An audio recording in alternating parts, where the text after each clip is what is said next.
Cheikh al-Islam Al-Haji Ibrahim ibn Al-Haji Abdoulaye Niass, né en 1900 à Taïba Niassène, est mort le 26 juillet 1975 à Londres, est un savant, maître soufi sénégalaise, ainsi qu'un imam de la confrérie Tijaniya.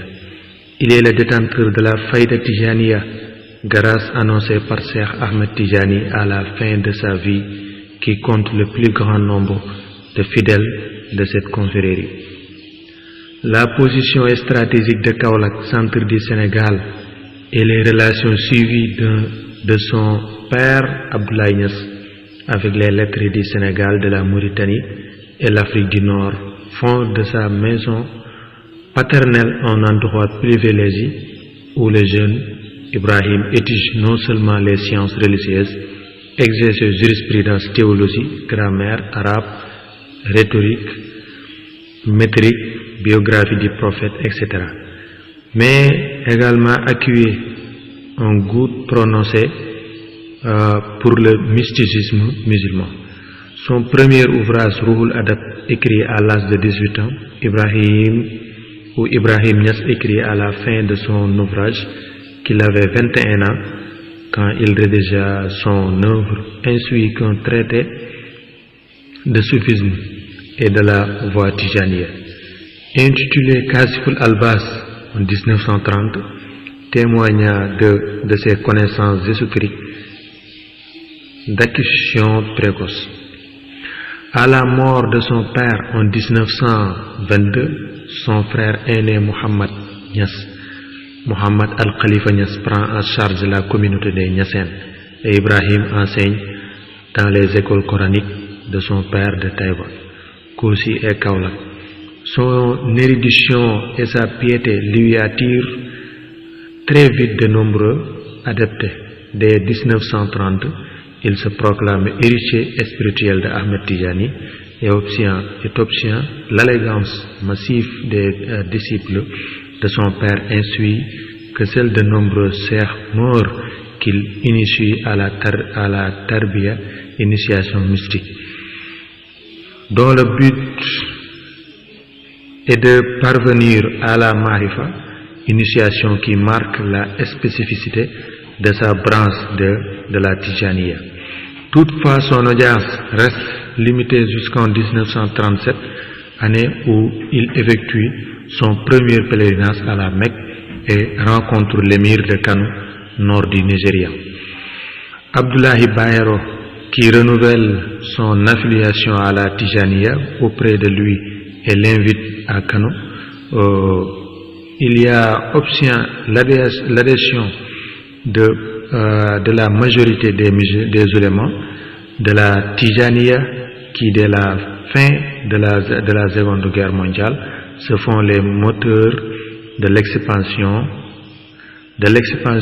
de son mouvement dans toute l'Afrique de l'Ouest. À la mort de l'émir Kano, Abdoulaye Bayero, en 1953, son fils Mohamed Sanus lui succédait et renforce ses liens avec Ibrahim Niass.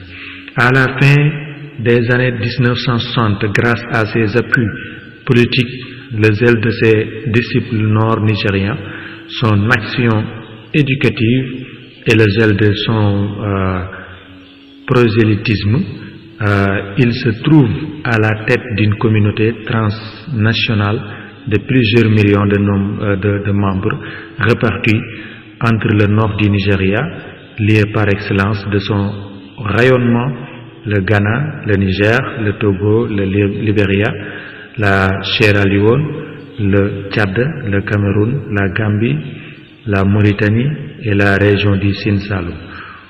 De l'Afrique de nos jours, on retrouve ce mouvement aux États-Unis, en Asie, mais aussi dans les pays du Golfe.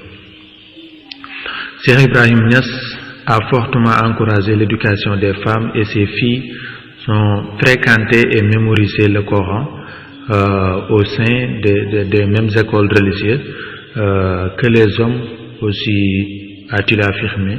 En matière de connaissance, les femmes devraient rivaliser avec les hommes. En 1960, il est élu membre du Conseil supérieur de l'Organisation du bien-être islamique au Caire en Égypte, puis membre de l'Académie de recherche de l'Université d'Al-Azhar, de la communauté des érudits en islamologie et du Conseil islamique supérieur de l'Algérie. En 1962, il est promu vice-président du Congrès mondial islamique à Karachi. Il est élu membre de la conférence générale de l'Académie de recherche islamique CIS au Caire.